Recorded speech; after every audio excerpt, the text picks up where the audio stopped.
a far festa a Siniscola Nuoro.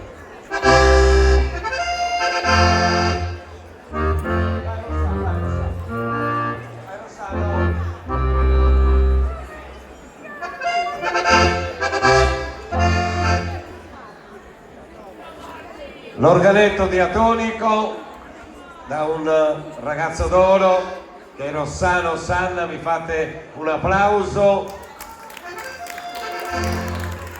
La storia quindi del gruppo folk Sant'Ubridu di Nuoro, a ritroso nel tempo, un'associazione che da sempre collabora all'interno del nostro capoluogo di provincia con altre associazioni e che da tantissimi anni organizza anche quella che è una delle feste più sentite dai nuoresi e tanto cara anche alla Grazia Deledda, cioè la festa in onore della Madonna del Rosario. I balli sono fortemente identitari, i balli che accompagnano da sempre la storia di Nuoro e la storia del gruppo folk Sant'Ubridu, su Dillu e su Lugorisu Anticu, gruppo folk Sant'Ubridu.